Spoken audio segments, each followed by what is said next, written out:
said the Lions won a game. Man, we going all the way, baby. We about to and welcome. We are back, episode 45. I am not as excited as Vince, so welcome to Great Lakes State Football. I am Kory. I have my co-host with me this week. I'll let you guys introduce yourself. You got Brett. Hey. Yes, and as always, we are sponsored by NeuroPeak Pro's Intel Belt. The NeuroPeak Pro Intel Belt is a premier device that revolutionizes performance training through their proprietary precision breathing and heart rate variability training. Download the NeuroPeak Pro app to conduct training sessions and learn to breathe in a way that helps maximize your performance in the game, at work, at home, and when it matters most. The Intel Belt uses Bluetooth technology to connect to the NeuroPeak Pro app, where you will conduct precision breathing training sessions and monitor HRV in real time, gain insight into your breathing metrics and progress, learn how to adopt a successful breathing practice with video instruction from the NeuroPeak Pro team, unlock instructional content specific to your areas of interest, and then learn to utilize precision breathing training in your everyday life to help maximize your potential. Get 20% off your purchase of an Intel Belt with code GLSFB.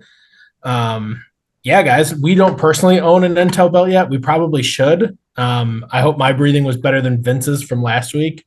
I feel like I'm breathing heavy, but I'm also slightly anxious because I'm co-hosting for the first time in a long time. So welcome. Your breathing was all right. Your reading was not great. Hey, it wasn't that bad. I think you did fine. You just got hung up on the NeuroPeak Pro team.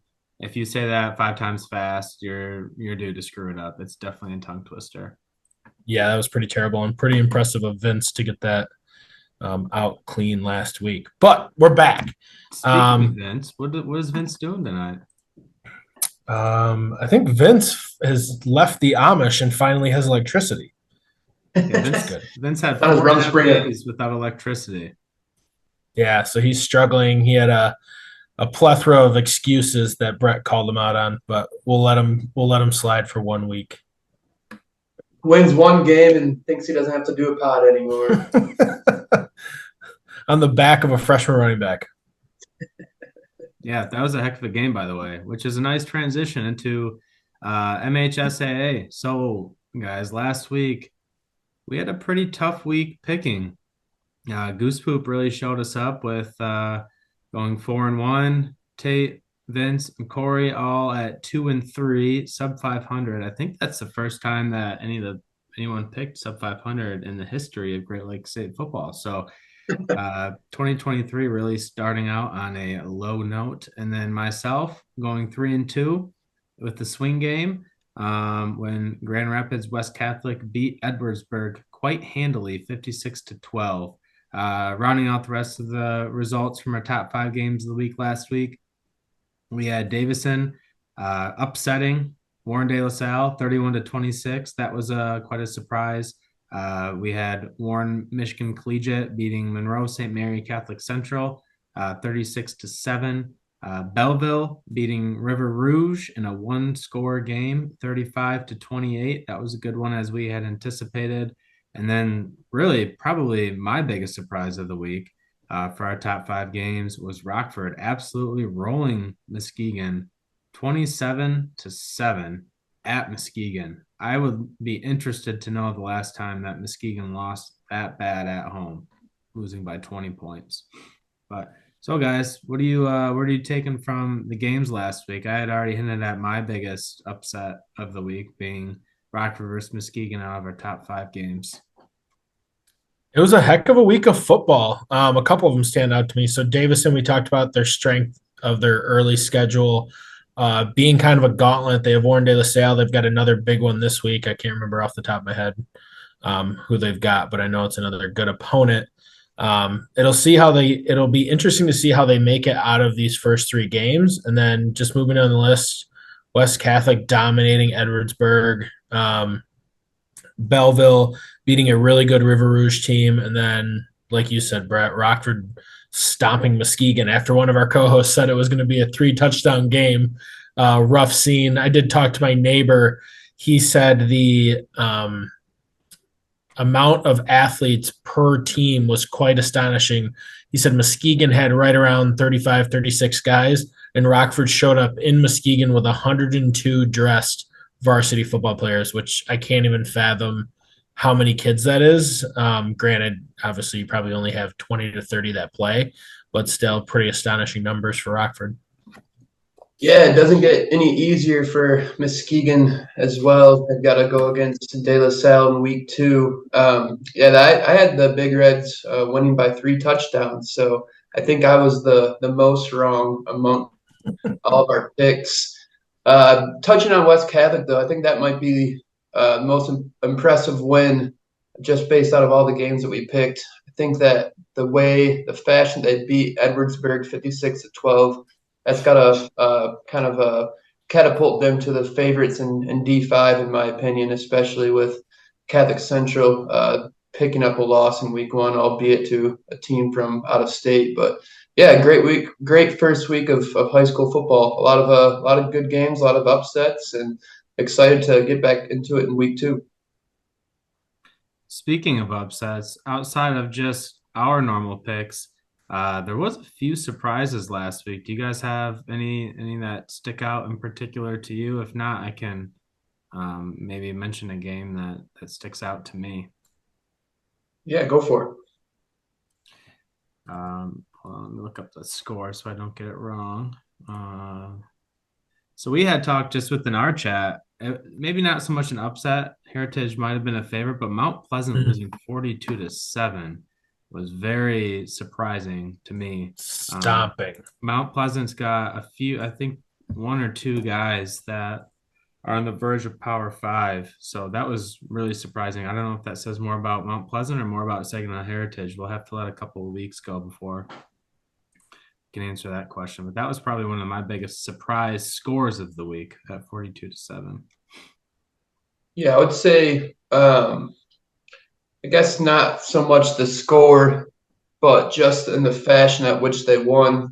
South Christian coming off of, their D4 state championship and losing Carson DeHaan. Looks like Carson Viss, the standout basketball recruit, stepped in at quarterback, had a 7-touchdown performance, 6 passing and 1 rushing. So they're going to be a team that's going to be able to score it, I think, all year. And this week 2 matchup with EGR, that'll be a good one. Looks like East Grand Rapids is on their way back to being a more a competitive program year in and year out. Yeah, that'll be interesting. We had chatted last week, Tate. You weren't sure if Carson Viss was playing football. He's quite the hooper, and he played wide receiver last year and then broke both of his wrists in the playoffs. So it's great to see that he's back on the gridiron dominating at quarterback. Yeah, that kind of speaks to just the type of athlete that he is and kind of shine in whatever role that he's thrown into. All right. Transitioning to week 2, we have our top 5 games of the week. We have a couple of new schools on here, actually. For those of you that are watching on YouTube, I'm now sharing my screen. I believe I'm sharing the top games. Tate, Kory, am I sharing the right screen? Looking good. All right. So top 5 games of the week, starting up in Northern Michigan. We have Kingsley, who just beat Reed City last week. Pretty handily. Reed City was traditionally a team that's made some runs in the playoffs the last few years, and then they've gotten knocked off by the likes of, the traditional powers of the west side of the state, West Catholic, and I think they actually played Grand Rapids West Catholic or Catholic Central last year too, but don't quote me on that. But Kingsley is a team that's rolling so far after week 1 versus Gaylord. Gaylord's another bigger school from Northern Michigan. Gaylord has a Division III linebacker. I believe he's committed to Notre Dame. Someone needs to fact check me on that one. They had a big win week 1. I think I'm going to take Gaylord in this one. Oh, man. This is a tough one. Kingsley's had a pretty good program, been rolling the last few years. Played pretty good competition up there. I just think the state of the program is pretty solid. I'm going to stick with the team that's been better over a longer period. So I'm going to go with Kingsley. Yeah, I'm going to join you guys. Well, no, you said Kingsley, Kory. Never mind. Yeah. I'm going to join Brett and go with Gaylord. I just think, this time of year, off the very few data points that I have, I think a win over Traverse City West is a good start, and I think they're going to continue that momentum with a week 2 win over a smaller team in Kingsley. That's who it was. Thanks. I knew they beat a top team today. Gaylord did, TC West, 13-7. All right, we'll have to get Vince's picks offline, and then also Goose Poop. Moving to the next one, we have undefeated Davison at 1-0 playing undefeated Granville at 1-0. Davison, as we had just mentioned, beating Warren De La Salle week 1, and Granville beating another team from the east side of the state, Grand Blanc, 49-25, pretty handily. Granville's got a pretty stud sophomore running back that I've been really interested in. I watched him last year as a freshman. I think he was close to 1,000 yards rushing or just eclipsed it. So, and he's a guy that's collecting a number of Division I offers. I think in this game, though, I'm going to play homage to the west side of the state. I'm going to pick Granville in this one. It's an interesting pick, Brett. Davison has been a powerhouse. I would say it looks like since 2016, they started their run. They were 10-1, 9-2, and 17, so on and so forth. I did talk about how they have a pretty tough schedule at the beginning of the year. Last week with De La Salle, they go out to the west side and play Granville, and then actually they might be home versus Granville, my bad. And then Traverse City Central. So pretty tough start to the season, but I think Davison's back to their winning ways. Their coach does a hell of a job, so I'm going to go with Davison in this one. Ooh. I'm also going to pick Davison. Brett, you mentioned Jaden Terry, the sophomore running back. He is, one of the most electric players to watch on the west side of the state and probably the entire state. Give him his due diligence. But, just in a matchup like this, I think Davison probably had the most impressive win of week 1, knocking off De La Salle. And I didn't see that coming, that's for certain. I think they might be a little bit more multiple, a little less one-dimensional at this point in the season than Granville. So I'm going to go with Davison.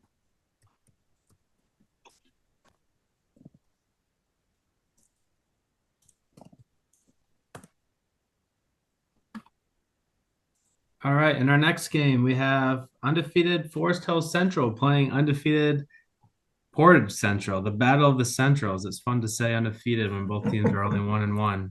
Forest Hill Central won a matchup last week against Jenison, and Portage Central getting a win last week versus, who did they play last week? I just had it up a second ago.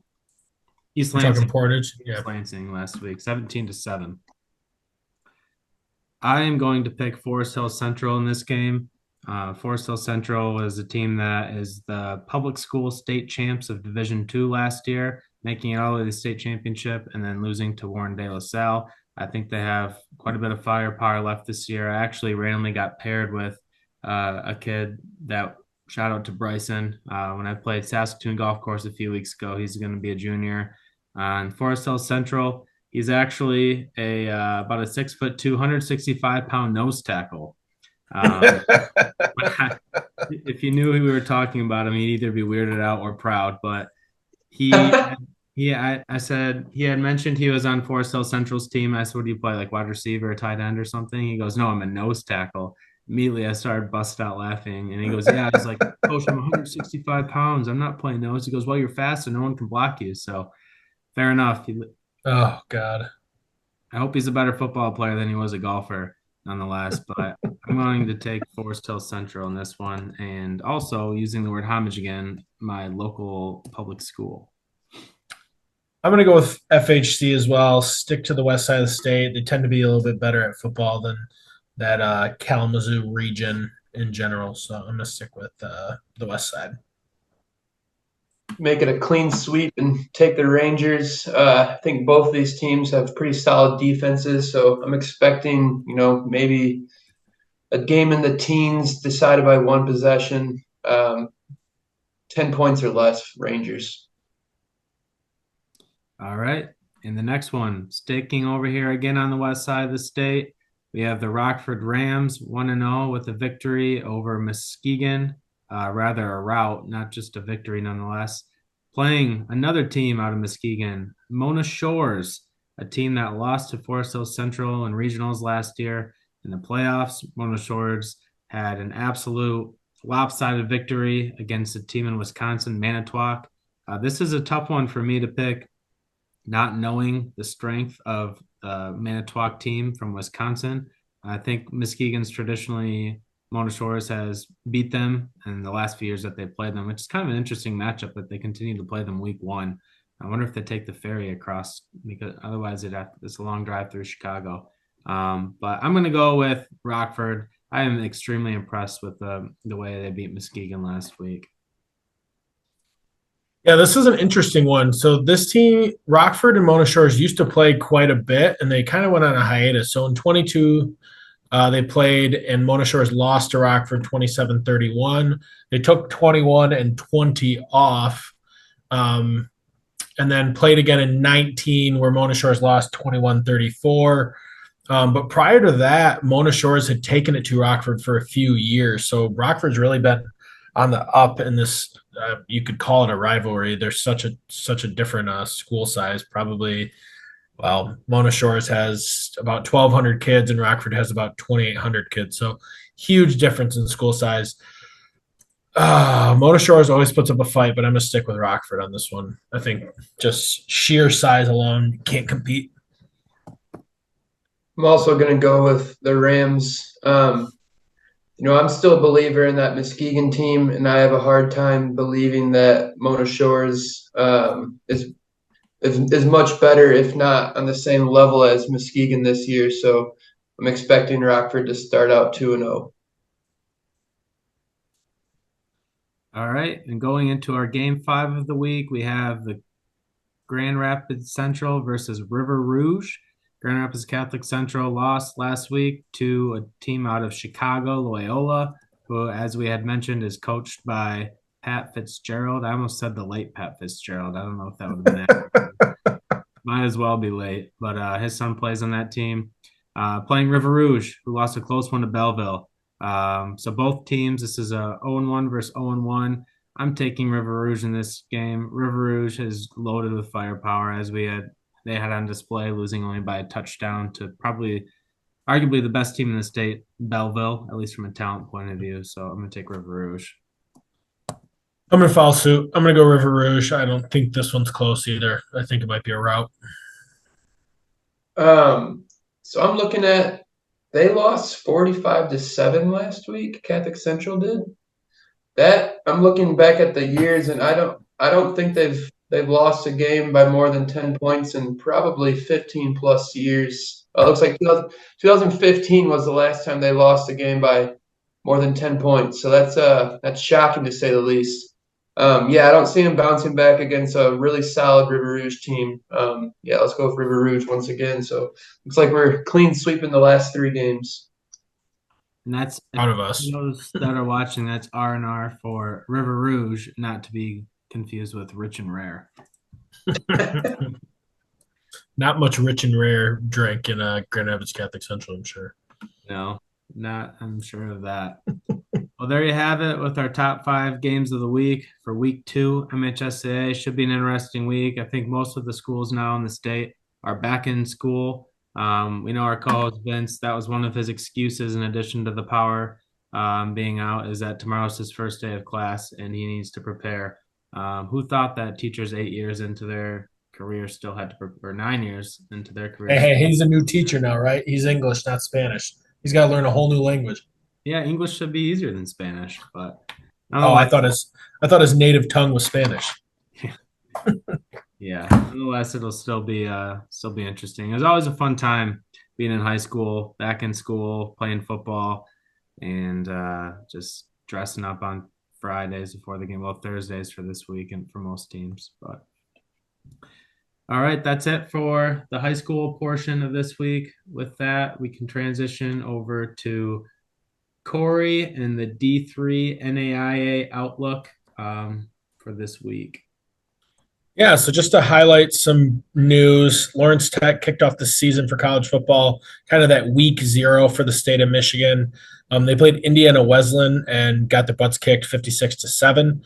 So not a great look for the state of Michigan D3 scene for week 0. Some other news, new coaches starting their tenure. Albion College, Travis Rundle begins his era at Albion. It should be pretty exciting. Albion was really good under Coach Bauer, who's now at Northwood. So some good things to come, hopefully, from Albion. And then from there, we'll kind of shift over into the coaches poll. So last year we did all get our picks for coaches polls, or the conference poll, I should say. We haven't done that yet. So we will go through our picks real quick, but just to highlight the coaches poll, the coaches took Elma in first place, Hope finishing second, Trine third, Albion fourth, Adrian fifth, Olivet University, which is really weird to see, at 6, and then Kalamazoo 7. I would say my pick to win the MIAA has to be Elma. They bring back their 2 freshman studs at quarterback and running back. They had a solid defense. They made the playoffs. I don't see how there's any way Elma doesn't win the MIAA. What's your guys' take? Based on some things that have happened the last few weeks with Hope, I'm not sure if it's public yet, but I guess their names are on the roster. I think that I'd like to see Hope as maybe the favorite in that conference. Also, that Alma team was super young last year, so it could really go any direction. Alma barely lost to Albion. Wasn't it like a last play, Kory, or like a last drive in the playoffs? Yeah. That Alma had beaten Albion last year in Coach Bauer's last game, so it's pretty close. Traditionally, the MIAA doesn't bode well in the playoffs, so last year was somewhat of an anomaly. But I'm certainly hoping that the Scots will have a successful year. But it will be interesting for Albion. Travis Rundle, whose dad, Craig Rundle, was a legendary coach at Albion. We got a little bit of insight, and I think Travis, if I don't, I'll have to go back and double check the interview with Coach Bauer, but I'm pretty sure that Craig Rundle moved down to Alabama to watch his son Travis Rundle coach at a high school down there. Isn't that correct, Kory? And now Travis is back at Albion, or I don't remember the exacts, but I do know there was some. Yeah, he's now back. Obviously, there's some lineage at the university with that name, so some good things on there. I mean, I don't foresee them being bad. I don't think there's any way he hurts the program coming back. So, yeah, it'll be interesting though. MIAA is always a really, really short season. I think they only play 10 games, so they have the 7 teams and then a couple of non-cons, and yeah, it'll be fun as always. With that, shifting over to D2, Kory, if you want to take this one. Yeah. So Division II news. GLIAC's got some ranked teams, which is fantastic to see to kick off the year. So you got Grand Valley State, ranked number 2. You've got Ferris State ranked number 1, respectively. Davenport was also getting some votes and is currently ranked 24. And then Saginaw Valley should be returning a pretty good team. So some big things from the D2 landscape in the state of Michigan.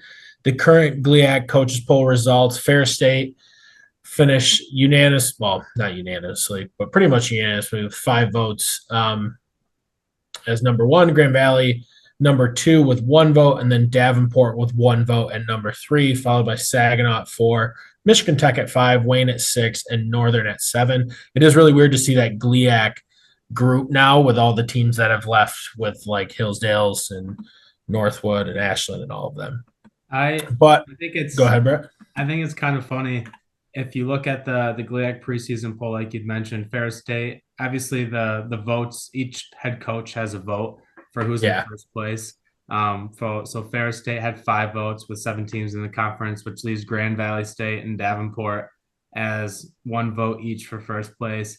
If I was a betting man, I think Coach Wooster from Grand Valley definitely picked Davenport to win the GLIAC instead of Ferris. Oh, and same thing for Davenport's coach, who we've had on. What's his name? Marky McEwen. Yeah, Coach McEwen at Davenport. So it is kind of funny. I think Ferris runs it back. I know that rivalry with Grand Valley has gotten much more competitive, but brand new head coach at GV, words on the street, things aren't going super hot at GV from a cultural perspective. So we'll see what happens. What do you guys think?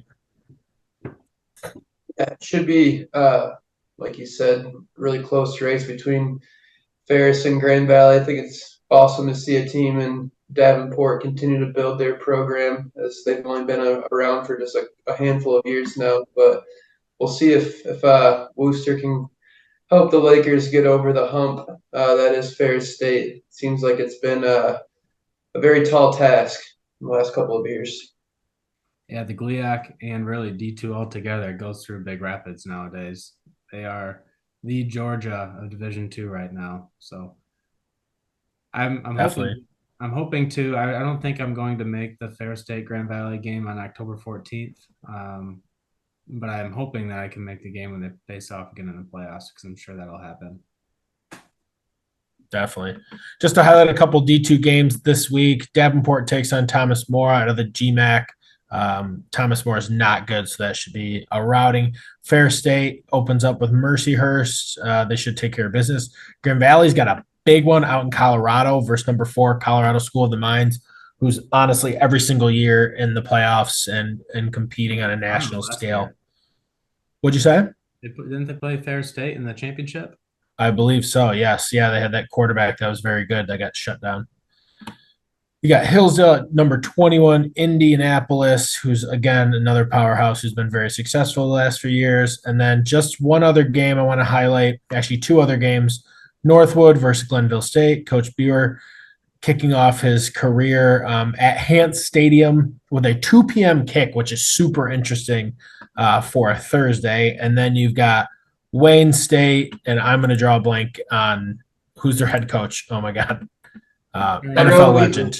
Yeah. Tyrone Wheatley kicking off his tenure at Wayne State at Slippery Rock in Pennsylvania.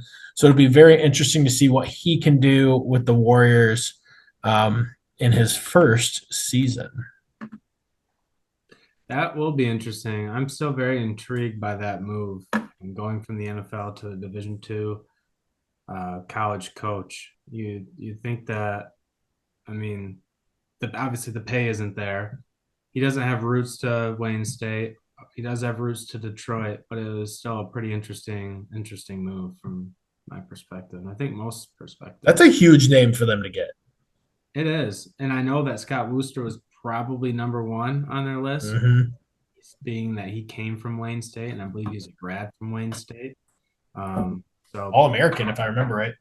Yeah, I mean, they went out and got pretty much the next big fish in the pond that nobody had expected outside of the Wayne State doors. Yeah.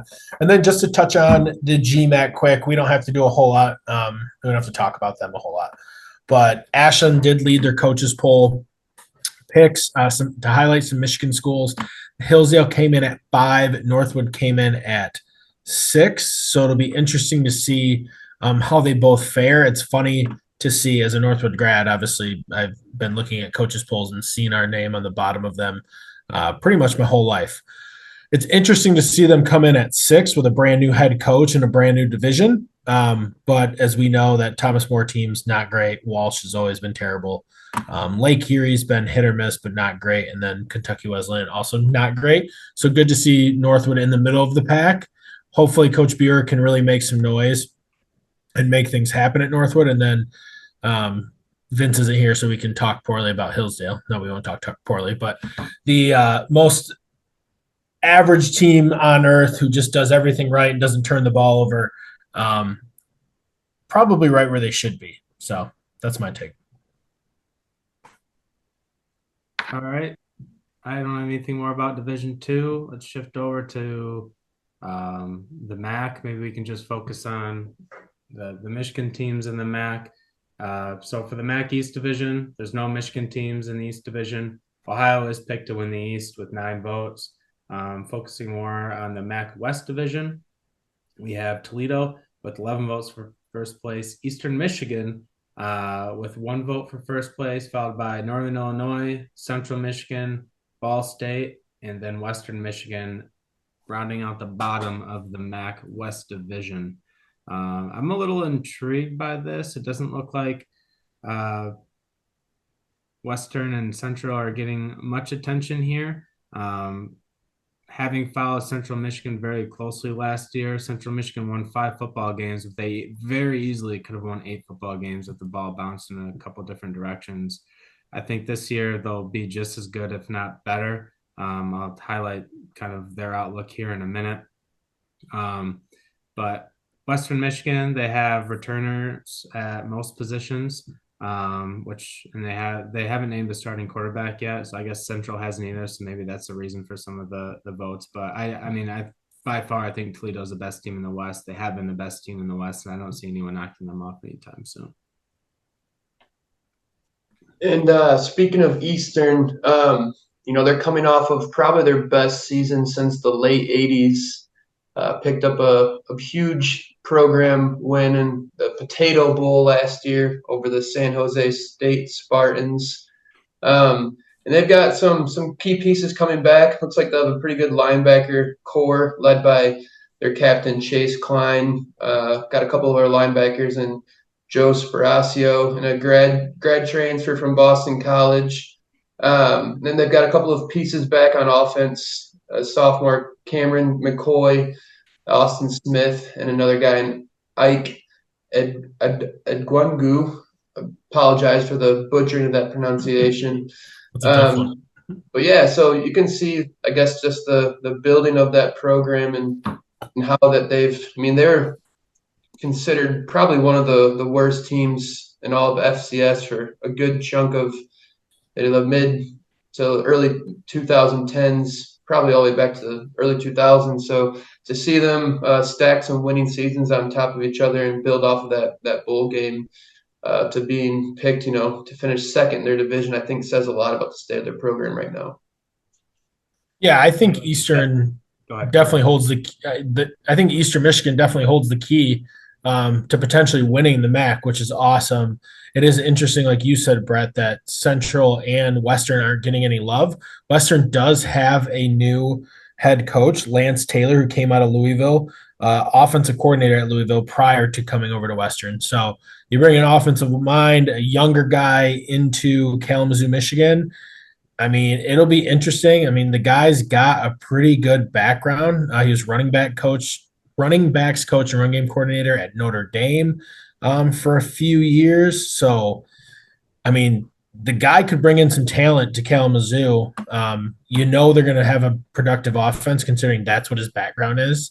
It'll be interesting to see. I mean, I don't see Western bringing up the rear of the MAC. That's my take. Who's your pick then? Ball State? Probably Ball State, yeah. So I guess kind of diving into Western a little bit deeper just for the outlook of the season. They do play St. Francis, who's Division I FCS in the Northeast Conference. I thought that St. Francis was a Division II school, but St. Francis actually, there's another St. Francis in Indiana that's an NAIA. But for those that are curious, the St. Francis for the Division I FCS in Pennsylvania, they are part of the Northeast Conference. They are accompanied by Central Connecticut, Duquesne, LIU, Merrimack, Sacred Heart, Stonehill, and Wagner. Those are all the teams with football programs in the Northeast Conference, a conference that's pretty well known for basketball. But I was curious about the teams in that conference for football. Like we had chatted about, they don't have a starting quarterback named yet. That's really the big story for Western this offseason. They have Jack Salopek and Trayson Burgo. Both of those guys last year split reps in the starting spot. And they did bring in a grad transfer, Hayden Wolf. He threw for over 5,500 yards and 30 touchdowns in 3 seasons at Old Dominion, FCS Old Dominion. It's been good. Old He has Dominion been good. And Old Dominion has, who is it? Somebody in the NFL went to Old Dominion for college and is pretty solid. Trying to think of who wraps up the Western Michigan outlook for this year. Shifting over, well, more up and over to Central Michigan. Central Michigan opens up at Michigan State. They're 14.5 dogs. Some of the top stories coming into this year is big bounce back year. The Chippewas didn't make a bowl game last year, in a year that there was a lot of promise for them to make a bowl. It was quite disappointing that they did not make a bowl. They had a number of injuries and a number of close games where the ball just didn't bounce in their direction. The Chippewas did bring back Coach McElwain, which I think is a good idea. It's a guy that's really liked by the players. I think that he loves Central Michigan. I think he's a perfect fit for the program, and he's had some success there too. And he's turned the program around from some darker days when Central was moving on from Lefevre for a number of years.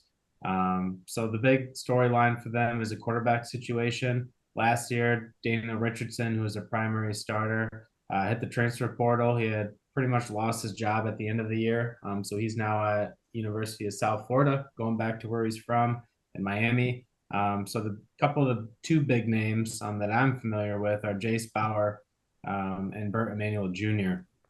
Burt Emanuel Jr. is the phenom that stepped up during MACtion last year in November. He's actually had a few shout outs on Part of My Take from Barstool. Those guys just absolutely love him. I think his first or second game that he played, he had 280 yards and like 6 touchdowns or something crazy like that. But Jace Bauer is also a solid candidate. He's got a little bit better of an arm. Bert's more of a runner. Jace Bauer is more of a dual threat. I really like watching Jace Bauer play. That guy's tough as nails. So it'll be really interesting to see who starts under center for the Chippewas the first game. The other big stories are secondary from my perspective. They have first team All-MAC cornerback and NFL prospect Tate Kent. Him and his brother both are on the Chippewa squad. Tate Kent is just a great athlete. And then they also have Trey Jones, who was fourth team MAC last year. He's a safety. So a couple of key returnees in the secondary for Central Michigan. Shout out to Cole. Cole, they're going to miss you this year.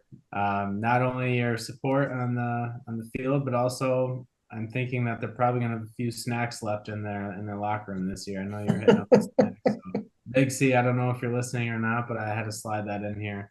And I got to pick on Big C now that I'm talking about it. Cole had this is my brother Cole we're talking about.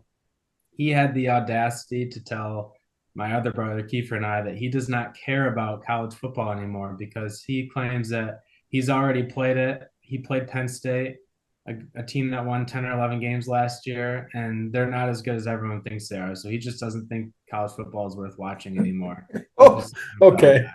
So okay. Brett, do you have the film? Yeah, I said, okay, Cole. What, the film from Penn State? Yeah. Penn State looked really bad against Central. Central almost won that game. And ironically, that's a game where Cole had played the most last year. But I said, Cole, most of the guys that talk about college football, you look at Desmond Howard, Kirk Herbstreit, David Pollock, all those guys played Division I football, high level, and college, and they love the sport. So you just need to eat crow. But I thought that was pretty funny that he said that. So that rounds out the teams in the MAC. Moving on to the bigger schools and maybe not the better schools. We'll start with Michigan State. They play Central on Friday, as I already alluded to. The big question mark in East Lansing, which seems to be a similar theme with every team in the state from the Division I level outside of Michigan, is starting quarterback. Tucker taking one out of Harbaugh's playbook, not naming a starter. You have Kattenhauser versus Noah Kim, the top two candidates to replace Peyton Thorne, who is now the starter at Auburn. Really interesting that he had packed up and left right after spring ball, or just before spring ball was over on April 10th. So they'll be replacing Peyton Thorne, who was a multi-year starter at Michigan State. And he's actually top 5 in a lot of records at Michigan State. His career was a lot better on paper than you would have expected with him being the starter with Kenneth Walker. That certainly helped. And their best wide receiver, Keon Coleman. Left for Florida State. He wasn't the best wide receiver that year, though. No. I'm saying like this year, though. Or he would have been. Yeah. Well, Keon Coleman is now at Florida State. Correct. Yeah, that's what I'm saying. He left. Yeah. So- Oh, yeah. They both left. I see what you're saying. Yeah. Yeah, I gotcha. Yeah, those are a couple of big L's for the Spartan Dogs.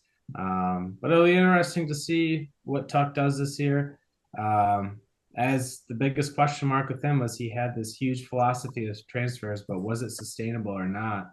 And it doesn't appear that way. It looks like he hit the lottery with Kenneth Walker. But we'll be interested. I personally think Michigan State will sneak out 6 wins with their schedule. They'll make a bowl game, but whether or not that keeps the Spartan faithful happy or not is something we'll have to see. But another couple areas I'm interested in is a running back position. This is the position group that's probably one of the stronger position groups at Michigan State. They have Jalen Berger transferred from Wisconsin in that team or that group. Jaron Mangum, USF, Cass Tech alum, also a running back. Another transfer, Nathan Carter from UConn. And then you have true Spartans since high school, Davion Prim from Oak Park, who is a large recruit, and also Jordan Simmons out of Georgia. It'll be really interesting to see who ends up getting the most touches this year. They had, who was it? Elliott, I think it was the running back last year. Started an E, but he's now since moved on. He's transferred, which seems to the door is revolving in East Lansing. Sent you that article today. 47 transfers since 2020. Yeah, that's crazy. I poked through that list. I was really surprised to see there was like 3 or 4 guys on that list that have transferred from Michigan State to somewhere smaller, and now they're at like the D2 level, which is really interesting. So those are my main storylines out of Michigan State. With that, Tate, I think we'll shift over to Ann Arbor. Real quick before Tate takes over, what's the chances we get an upset in East Lansing with Central Michigan coming in this weekend? It's happened 2 or 3 times before, correct? I know, and we got a Central Michigan team that brought back some talent, a baller quarterback if they go with yeah. I mean, who knows?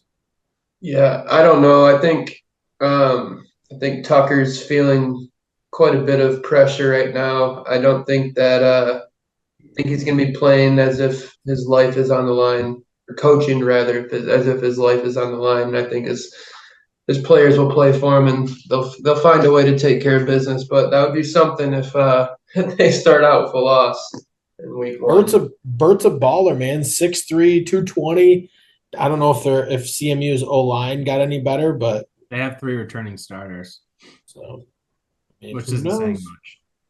Very true. But so yeah, I will say this Friday evening Michigan State opening game on Labor Day weekend has always been a pretty cool atmosphere. At least in the first couple of quarters. The weather's great. Students are happy to be back. Michigan State's undefeated, first game of the year.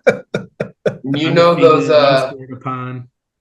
those Central Michigan State, whenever those 2 schools get together, all mayhem ensues in the tailgate. So that should be a pretty cool environment down in East Lansing. Yeah, absolutely. But transitioning to down the road in Ann Arbor, I believe this is Michigan's highest preseason ranking since 1991. So before we were all born, just a completely. Hey. Sorry. I'm sorry. Not you, Kory? Not me. I'm the old man, though. I was born. Kory was born in 81. 81, okay. You got the AARP coming up. But no, so I think, this has to be their most stacked roster. I was really thinking back my lifetime since probably 2005, 2006 when they had Chad Henne and Mike Hart and Manningham and that gang. But yeah, just they don't really have any weaknesses on this whole entire roster. Maybe at cornerback too, but they have essentially the first month to figure out, to plug and play, see what kind of rotations, what kind of packages really mesh the best with that defense. And speaking of that first month, we're not going to see Harbaugh because of the self-imposed sanctions that have come out of the Burger Gate. What a Thought it was interesting to see Harbaugh kind of expound upon how broken the NCAA system is in Monday morning's press conference that he has with the media. Kind of went into how, his vision was to have the players throughout the NCAA be a part of the revenue sharing system. And I know a lot of naysayers out there will say that it's just a way for him to get good in the eyes of the recruits. But, I think that he's been kind of pounding that drum since really COVID hit back in 2020.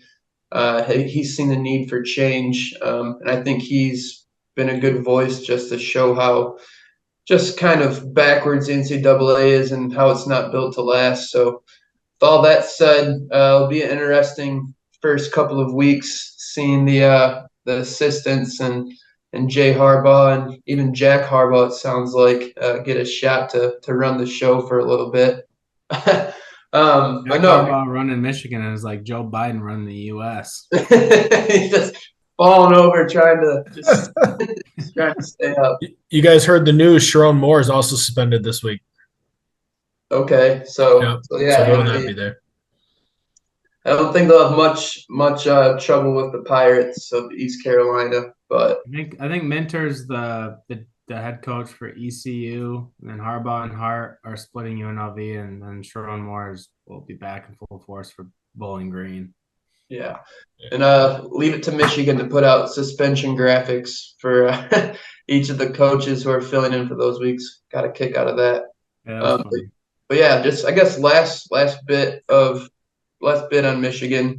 It's always a love and hate with years like this because even if they go 10-2 and say lose a tight one on the road to Penn State and drop their first game in 3 years, Ohio State, it'll be considered a failure. So just going to try to enjoy this one week by week.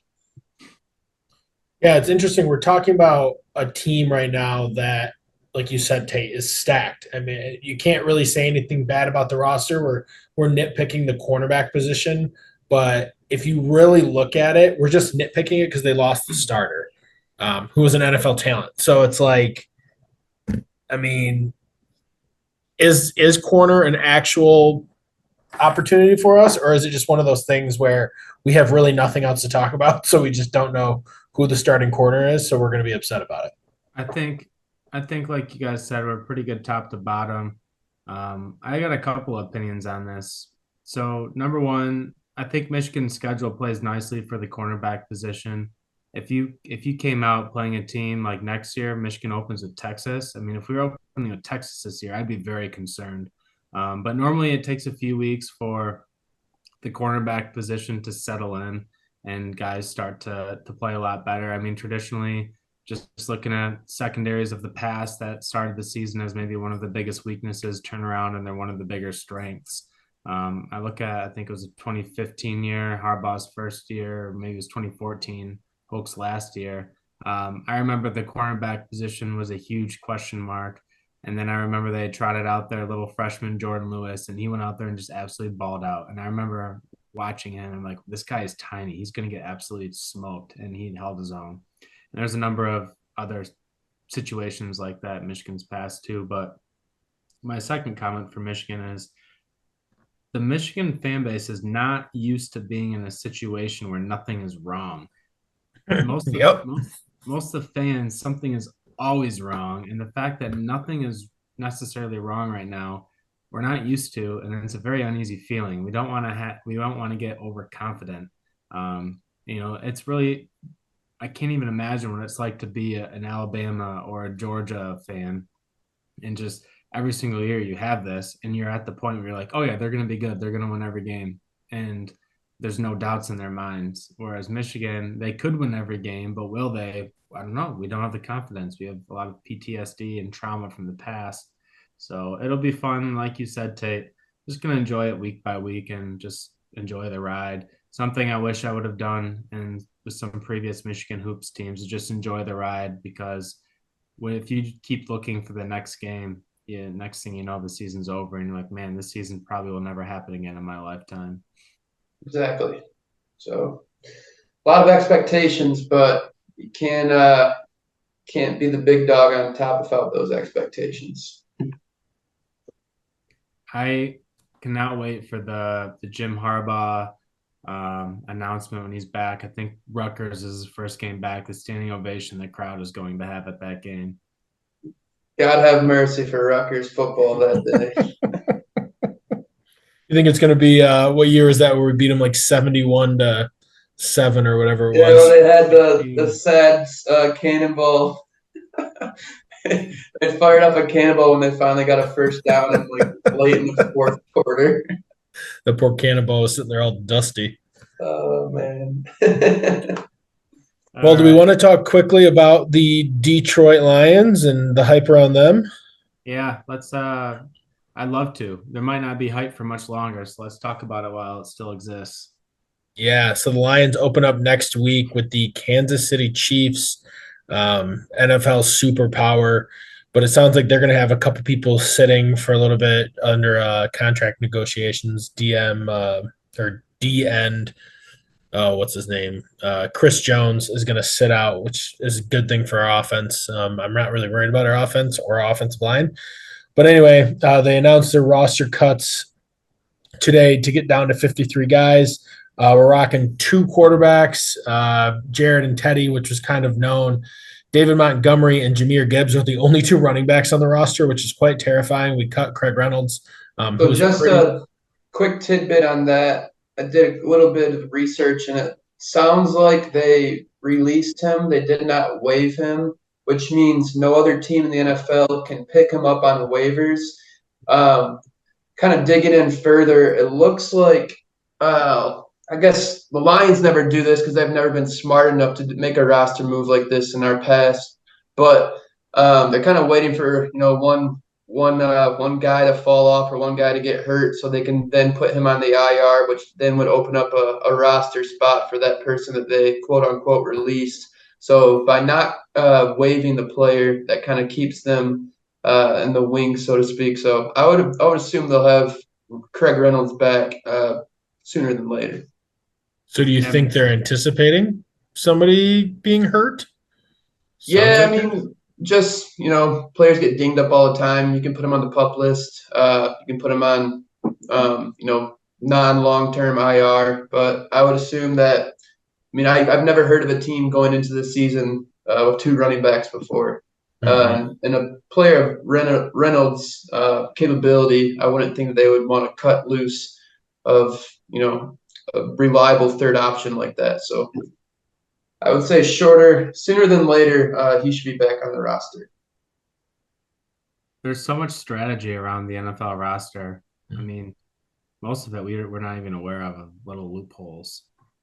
Right, and I don't think the Lions have ever been really aware of the little loopholes until the last couple of years. So it's nice to see them be the ones that are kind of thinking outside the box for once. Normally it's like, geez, we don't even have 40 dudes. I did watch the preseason game. Craig Reynolds looked really good. He looked like he got in a little bit better shape. He was looking a little thick at the end of last year, but he was looking lean, mean, fast, good vision back, good power back. He's like one of those guys who's not really going to do anything wrong. He might just be like a 3-yard per carry kind of guy, but that's fine in the NFL. Going down the roster, who's still available? Edge rusher is pretty interesting look. So obviously we kept Hutch. Charles Harris is opposite of Hutch. Romeo Okwara, Kaminsky. And then we did keep Julian Okwara, which a lot of people believed either he was going to be cut or Romeo was going to be traded. So it's interesting that we kept both of the Okwara brothers. Starting linebacker is going to be an interesting spot for the Lions. Tons of depth with Alex Anzalone, Jack Campbell, Malcolm Rodriguez, Barnes, and then we kept Reeves Maben and Anthony Pittman. Super interesting where we're sitting from a linebacker's perspective. And then corners, we did activate Emmanuel Mosley today, who they said, I swore I read earlier in camp that he had gotten like a knee scope done or something else that put him out for like the first part of camp. But they activated him today. So, He's off the pup. He's able to play week 1. We'll see if that actually happens. But yeah, I mean, I'm high in the Lions. The world's high in the Lions. Interesting enough, they are the Vegas pick to win the NFC North. I don't know what your guys' thoughts are on that. It seems like it's a doomsday. Might be a money grab for the betting world, but who knows? I don't honestly. If the Lions don't win the North, it's a disappointing year for me. I mean, I think the Vikings are going to be worse than last year. Last year, the Vikings got quite lucky in many games. The Packers no longer have Rodgers, and the Bears are the Bears. Yep. Yep. Yeah. Yeah. I would consider if we don't get a home playoff game this year, I would consider that a failure. Just with everything that they've been building towards. Playoffs. I think it would be a big step back if they don't get a home playoff game, which would be obviously the result of winning the division. So, and yeah, I think everyone wants that too. Detroit would be absolutely rocking if that were the case. And the draft is in Detroit next year. We still got to talk about going to that. So what's your guys' take at 10.5? Would you go over and under 10.5 wins? I like 11 wins, so I'll go over. Yeah, I think 11-5 is doable. I think a lot of it's going to be riding on this first game. Yeah.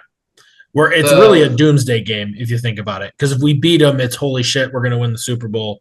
If we lose, it's they weren't that great. Yeah.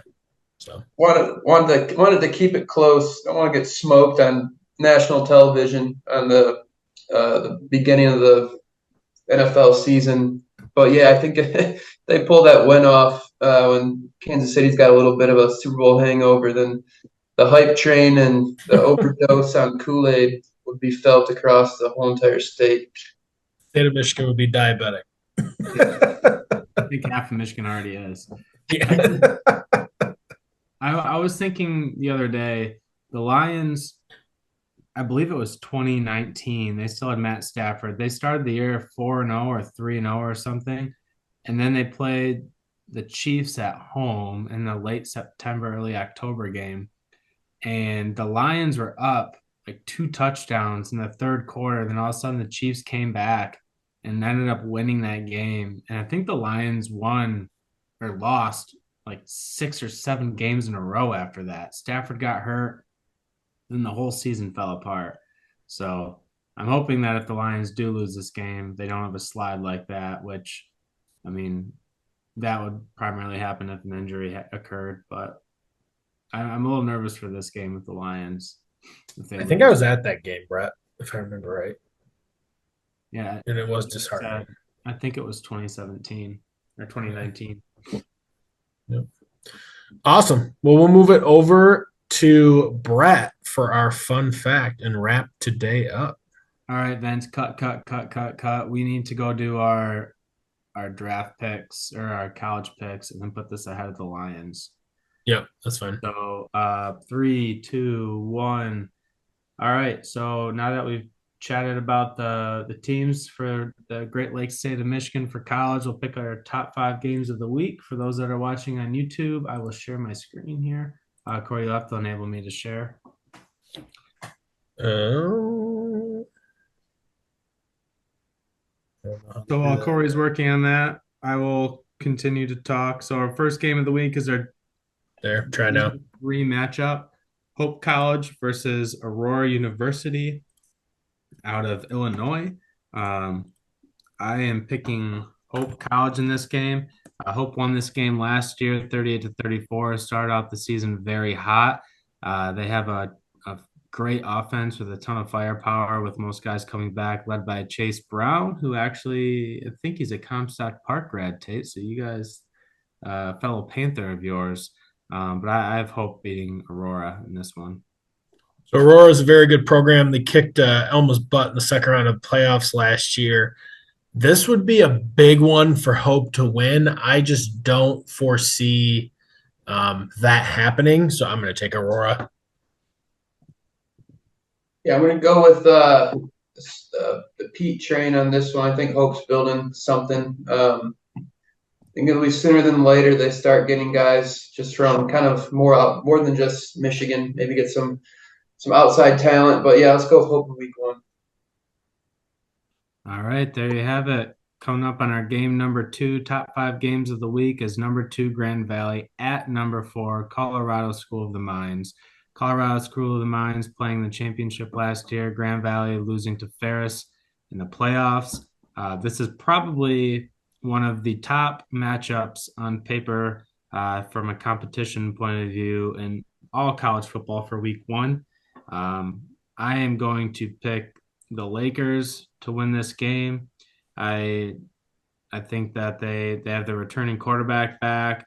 They got a couple of receivers back. They did lose their head coach and a couple other assistant coaches, and then some guys that had transitioned to the transfer portal up to Division I. But I think this is a game that GV wants and GV needs, and Scott Wooster has been looking at this game since he took over as head coach this past winter.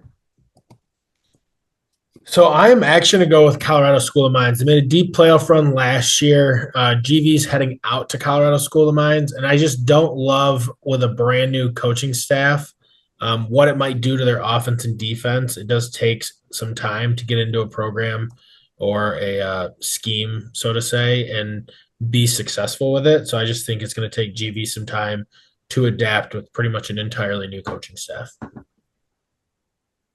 Correct me if I'm wrong, but is Colorado School of the Mines a stadium where you can drive up essentially and like watch from the very perimeter of the track? I remember seeing something like that. One of the more unique stadiums in the country.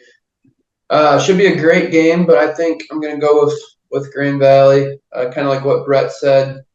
This program's looking to turn a new leaf with a new coach. And I think they get off to a good, strong start against which will be, a great team in the Mines who, like you said, was in the national championship a season ago. All right. Another matchup game in the GLIAC, Saginaw Valley versus Winona State in Minnesota. Saginaw Valley finished last year at 8-3, Winona State at 8-4. So two teams with very similar records in the 2022 season. Saginaw Valley had a number of transfers that played integral roles last year. I don't know a ton about Winona State, but what I do know is that the GLIAC is pretty solid from top to bottom. Well, top to middle, the bottom not so good. I'm going to take Saginaw Valley in this one. I'm also going to take Saginaw Valley. I think they're building something pretty solid. They're back to their winning ways. They're retaining talent. They're bringing in good talent based on what I saw from their recruiting in the offseason. So I'm going to go with SCSU as much as it pains me.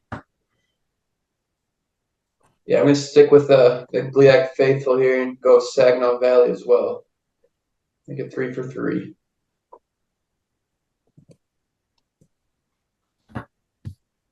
All right. And the next one, we have Hillsdale College versus Indianapolis.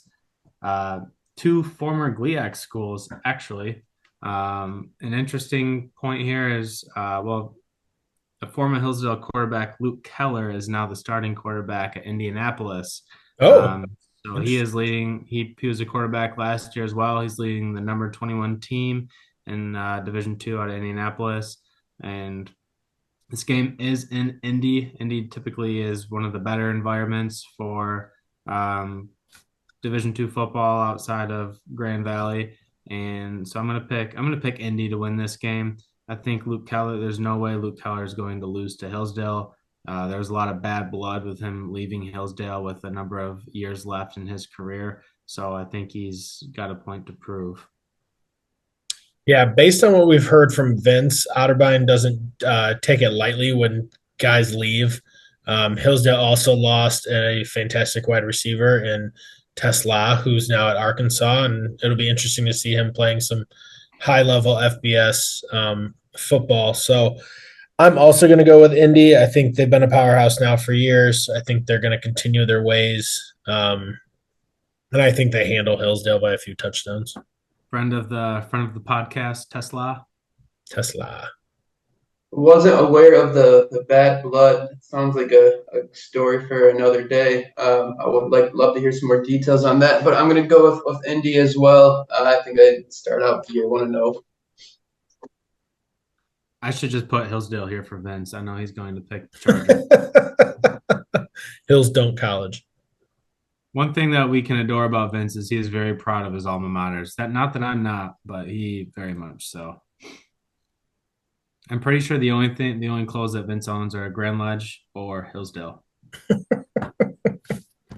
we don't have to pick either of these games if we don't want to. I just put them both on here. They're big games for the week. Both new head coaches. I think we can pick these. I think it's interesting, and two in-state matchup or an in-state matchup. Wayne State versus Northwood. Coach Wheatley. Nope. Northwood. Wayne State plays Slippery Rock. Northwood plays. They play some weird school. Oh, you just screwed me up here. I think we should pick Michigan State versus Central. Deal. I think Wayne State loses and Northwood wins. That's my take. All right, Michigan State versus Central. I'm going to take Michigan State for the bettor's point of view. I would expect Central to cover that 14.5 though. I'm also going to go with MSU because I can't afford to eat any more spicy foods. I would love to see the upset in East Lansing. From a better perspective, I agree. I think Central hits the spread, but MSU wins. Yeah, I'm going to go with Michigan State as well. I think they're going to cover in the last 2 minutes of the game with some nonsense, just in order to make the score look good. Tuck's going to be doing everything at his disposal to get that job security to go up. A bunch of chopping. Yeah, keep chopping. Well, there you have it. Similar to the high school football, we'll get Vince's picks offline. Like I said, we can probably pencil Vince in for Hillsdale already. But it's going to be a fun week, kicking off college football this week and then followed by the NFL next week. So with that, we'll transition into talking to the Lions, who have quite the hype train going into this season. All right, at this point, Vince, we are going to go into our fun fact, and we have 6 minutes left. All right. Well, there you have it, Great Lakes State football. But before we end the episode here, we'll share our fun fact and a recommendation of the week. So the fun fact is brought to you by yours truly, myself. This is something that was quite popular when Harbaugh first took his coaching job back in 2015. But one thing that people might not remember is, interestingly enough, this isn't really a trivia. This isn't a question. It's more just telling you the fact. But Jim Harbaugh and Urban Meyer were born at the same hospital in Toledo, Old Mercy Hospital, which is very interesting. Just 6 months apart, same place. So I thought, based on the suspension of Harbaugh this week, and then also with the Netflix series on pretty much, they say it's for Florida, but it's pretty much Urban Meyer.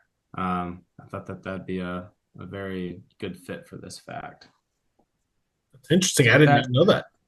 Yeah. Well, there you have it. At the time, it was one of those facts similar to Matt Stafford and Clayton Kershaw going to the same high school together. You only hear that 4,000 times. Yeah. All right. What do you got for recommendation of the week, Kory? All right. I've got the recommendation of the week. A lot of you may know, but we had some pretty treacherous weather in the state of Michigan last Friday, halted some high school football games, suspended some throughout the weekend to later days. We were in Holland. Actually, this was on Thursday, my bad.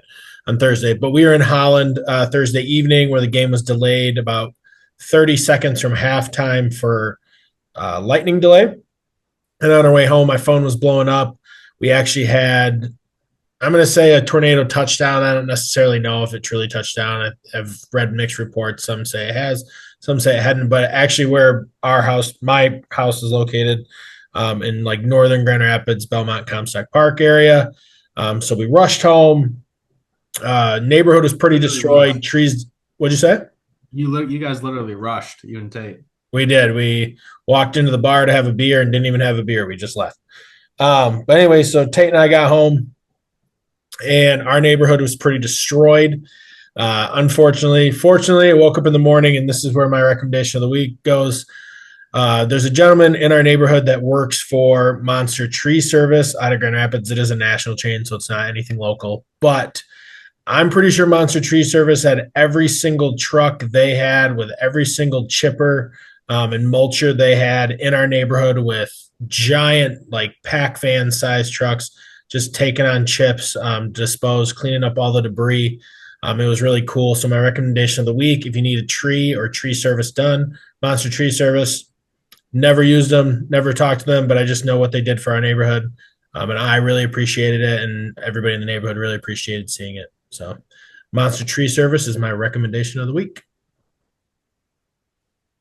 All right. Well, there you have it. Great Lakes State Football, episode 45. I'm Brett. I'm Tate. I'm Kory. And Vince is ghosted this week. Have a great Labor Day. Yeah, don't forget to check us out on Twitter, GLSF Ball, Instagram, Great Lakes State Football, YouTube, Great Lakes State Football, Apple, and Spotify. And if you need some mental competitive advantage with your breathing and your brain, check out our links for the NeuroPeak Pro and Tel Belt. Thanks, everybody.